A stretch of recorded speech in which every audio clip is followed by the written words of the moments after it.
गिरफ्तार कर लिया, हम कुछ नहीं कह रहे। कितने दिन रखेंगे, छूटेंगे तो वो हैं ही। फिर हमारे नेता अगर वहां ना पहुंचे तो लोगों के अंदर यही लोग गलतफहमी फैलाते हैं कि तुम जेल गए थे, तुम्हारे नेता भी यहाँ नहीं आए। ये काले कानून वैसे ही अनाज गायब कर देंगे जैसे आज बेड और अनाज गायब। प्रधानमंत्री रहे छत्तीसगढ़ में, कहते हैं अगर महंगाई राष्ट्रीय आपदा है तो लोग खाना छोड़ दें। पेट्रोल की कीमत के पास रहम का बाट नहीं है। जेजेपी के प्रति विशेष आक्रोश है हरियाणा की जनता में, क्योंकि वो समझती है, वहाँ का युवा ये समझता है कि दुष्यंत ने उन्हें ठगा है। गिरफ्तारी करेंगे, कहाँ रखेंगे? तो मैं तो लालपुरा जी से एक बात कहना चाहूँगा कि वो सरकार में है, उनके पास तमाम संसाधन है, वो ये मालूम करवाएं कि ये फंडिंग जो है पाकिस्तान के किसान संगठनों की तरफ से है, किसानों की तरफ से है या सरकार की तरफ से है। अगर किसानों और संगठनों की तरफ से है तो फिर ये एक वैश्विक मामला बनता जा रहा है और हम उनका स्वागत करेंगे। और अगर ये सरकार की तरफ से है तो मोदी जी को उन्हें समझाना चाहिए कि भाई तुम्हारे देश की अपने आप हालत खराब चल रही है, ये पैसा यहाँ लगाने के बजाय अपने देश में लगा लो। तो इसे क्रिमिनल या गद्दारी और इन एंगल से देखने के बजाय, ज़्यादा रहस्यात्मक बनाने के बजाय इसे डिप्लोमेटिक लेवल पे देख लें और नहीं तो अंतर्राष्ट्रीयकरण पे देख लें किसान आंदोलन के, तो उनके लिए ज़्यादा बेहतर है। आपने देखा कि बोर्ड के पेपर्स ख़त्म करके प्रमोट कर दिया गया, 12वीं वाली को प्रमोट कर दिया गया, 11वीं वाले को प्रमोट कर दिया गया। काहे में प्रमोट कर दिया? नेक्स्ट सेशन में। वो सेशन चल नहीं रहा। तो आप जो कर सकते थे वो ये कर सकते थे कि 6 महीने के लिए इस एकेडमिक सेशन को एक्सटेंड कर देते। यूनिवर्सिटीज़ में पहले एकेडमिक सेशंस बहुत लेट चले हैं, लेकिन वो रिकवर कर जाते हैं विद टाइम। आप इन दौरान अगर आपने दिसंबर तक इसे एक्सटेंड कर देते सारे सेशन को ही, तो जितने भी पेपर बच रहे हैं, जितने भी क्लासेस बच रहे हैं, उनका आप एग्जाम करने का एक पैटर्न सेट कर सकते थे। आप ही कहते हैं कि कोरोना काल में जीने का तरीका बदलो, तो आप क्यों नहीं बदलते? अगले साल भी अगर ये हालत रहेंगे तो फिर उनको प्रमोट कर देंगे। प्रमोशन सॉल्यूशन नहीं है, लेकिन हर चीज के लिए मोदी जी को दोष देना इतनी बड़ी उनकी बुद्धि नहीं है। ये तो उनके सलाहकार हैं जो उनको सलाह देते हैं और वो गलत सलाह चुन लेते हैं, क्योंकि अपना दिमाग, एक आदमी कहाँ तक अपना दिमाग इस्तेमाल करेगा।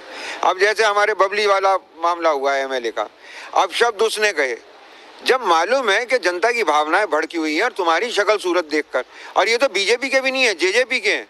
जेजेपी के प्रति विशेष आक्रोश है हरियाणा की जनता में, क्योंकि वो समझती है, वहाँ का युवा ये समझता है कि दुष्यंत ने उन्हें ठगा है, उनके साथ धोखेबाजी करी है, उनके भरोसे को तोड़ा है, तो उनका आक्रोश ज़्यादा है।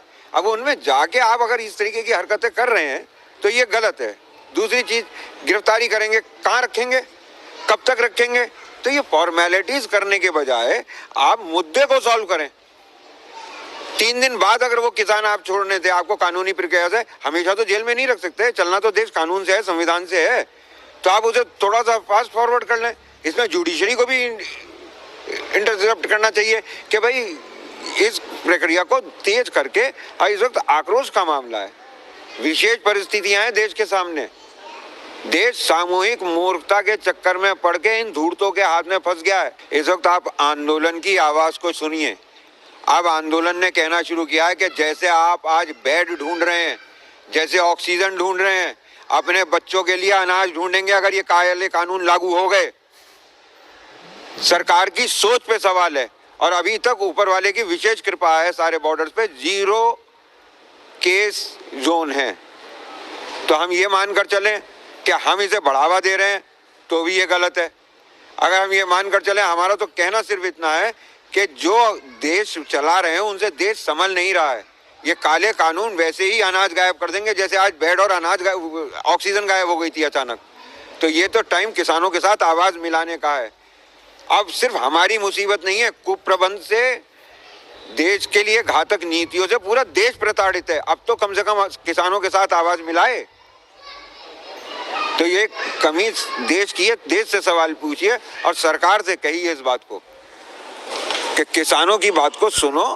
और ये सच कह रहे हैं, आज अभी तक तो तुमने देखा है ऑक्सीजन नहीं मिल रही थी, बिना कभी सोचा था कि ऐसे अच्छे दिन आएंगे कि बिना ऑक्सीजन के बेटा बाप को लिए भाग रहा है, बूढ़ा बाप जवान बेटे को लिए भाग रहा है, बच्चियां अपने पिताजी को लेके भाग रही हैं।